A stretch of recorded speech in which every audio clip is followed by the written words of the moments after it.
I've been working on rebuilding this Jeep.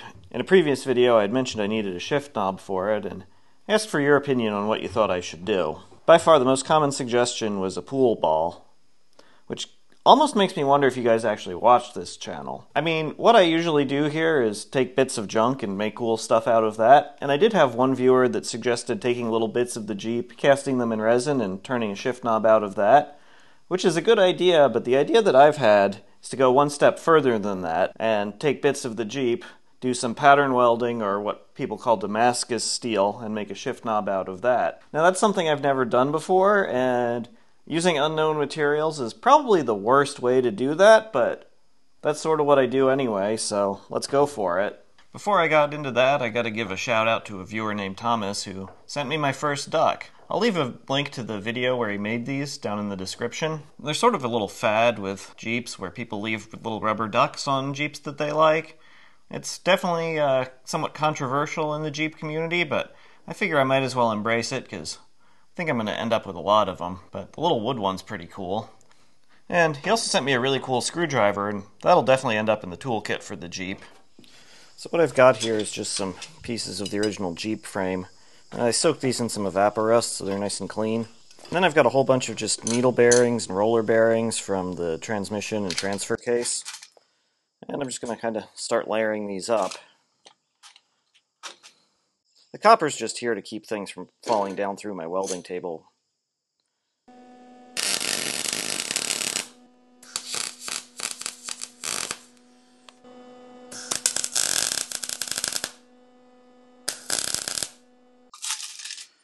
I'm going to do another layer with some of these smaller ones.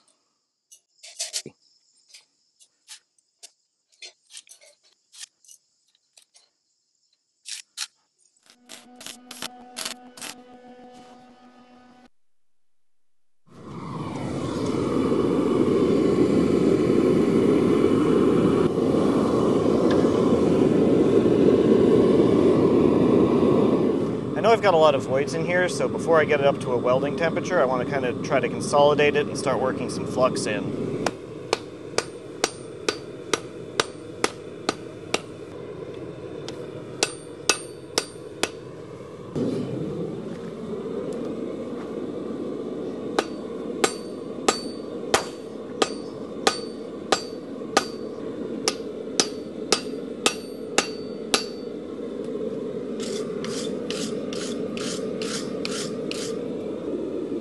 Oh, you're using too much flux. Everybody always uses too much flux.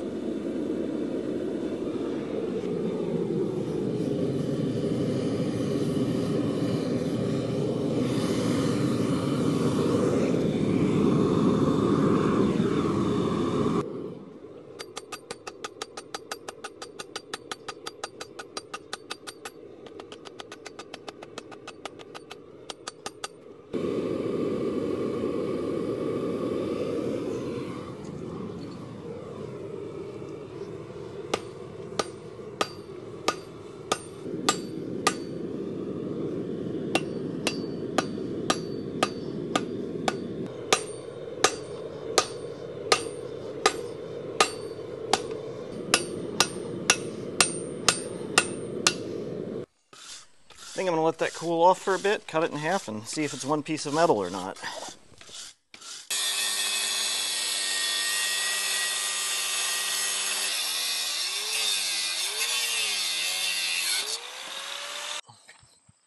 I can see a couple of really small voids in there. It's still hot.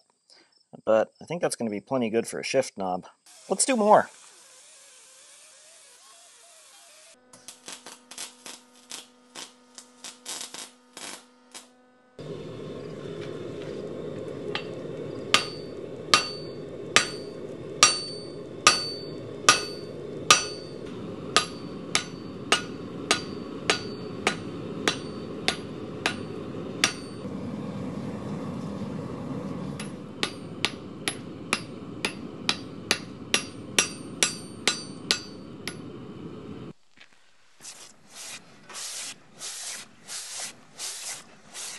I had to swap out propane tanks, so I figured it was a good chance to clean up the edges a little bit and see what I've got going on. I've got one layer there that didn't fuse quite as well as I'd like, I'm going to try to do a couple more welding heats and see if I can get that to clean up a little bit.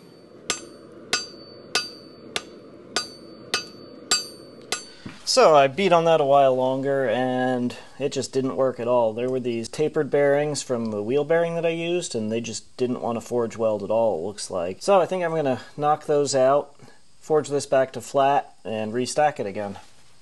Those roller bearings ended up being bonded pretty well on one side, so I did my best to flatten them and then weld another piece of the frame rail over them. It really wasn't going well and it started raining, so I didn't video much. And when I hit the point where the more I worked it, the worse it got, I decided to just let it cool off slowly.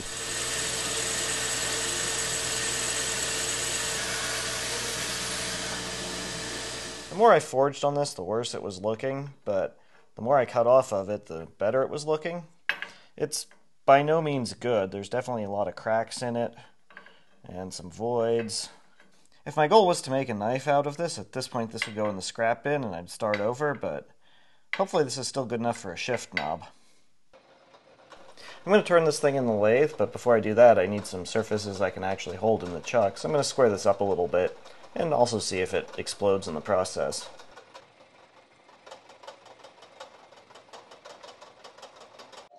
I think this side's going to be the top, and I've got two flat faces that I can actually hold well enough in the vise to really machine the other side of it.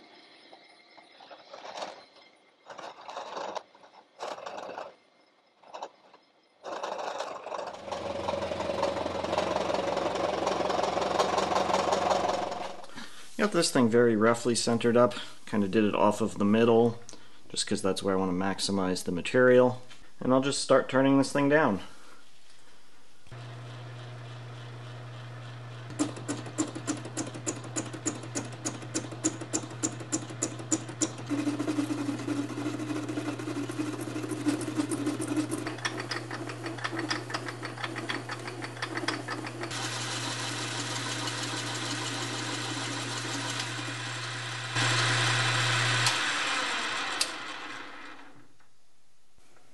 That surface finish is wild.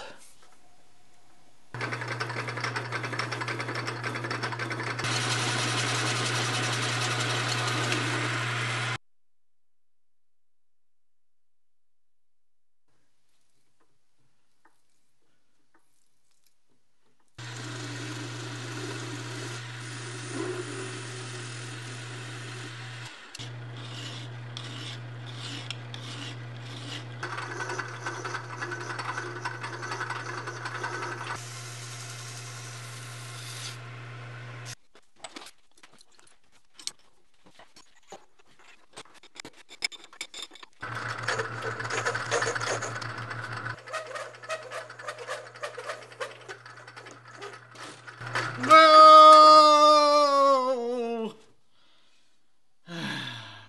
I knew from the start there was a pretty good chance that that was going to happen. I'm not proud of what I'm about to do, but I've also put too much effort into this to give up now. There's a good chance the welding created some hard spots, so I'm going to use the torch to temper it a little bit before I try to turn it again. I made a little threaded mandrel so I can work the whole thing at once. And I'm going to forgo the ball turner this time.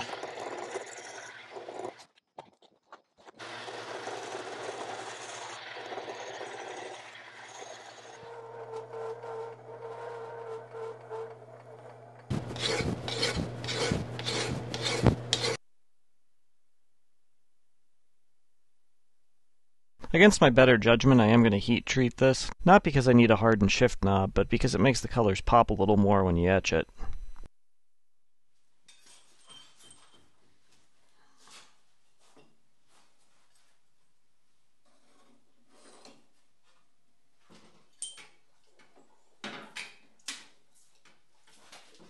Well, it survived the heat treating and the tempering. The next thing to do is clean it up again.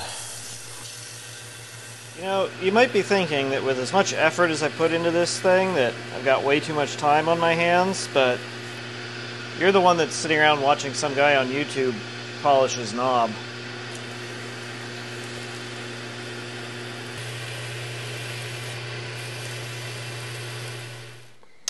In my continuing quest to try to ruin this, I wanted to chamfer the bottom of this a little more, and I did that and it came out okay. And then I just drug the tool right back across here and broke the insert, and yeah. Let's see if we can unruin this again.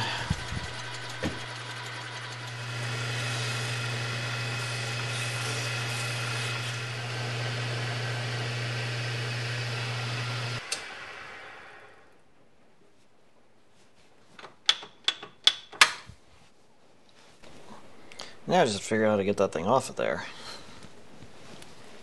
Got that thing real well cleaned up, degreased, and ready to etch. A couple different things you can use to etch this sort of thing.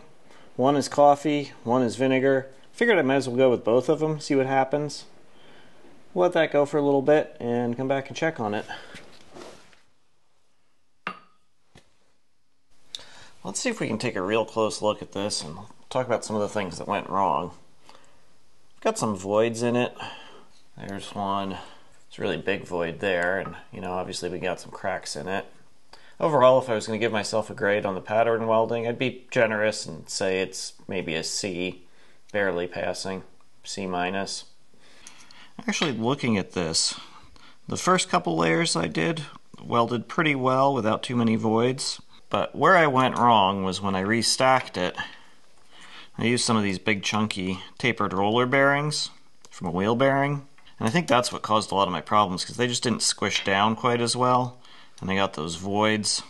And then when I restacked it, I didn't clean my material quite well enough, and I think that's why I got some of these splits, and things just kind of went south from there. So overall, I'm going to say that this was a really good learning experience for me. So even though this is a really poor quality piece of steel, it's still going to be a really great shift knob. It's one of those things where if I had wanted to make a scimitar for my first Damascus steel project, it would have failed miserably. So for this, even though, I'm giving myself a C- on the steel, as a shift knob, I think it gets an A.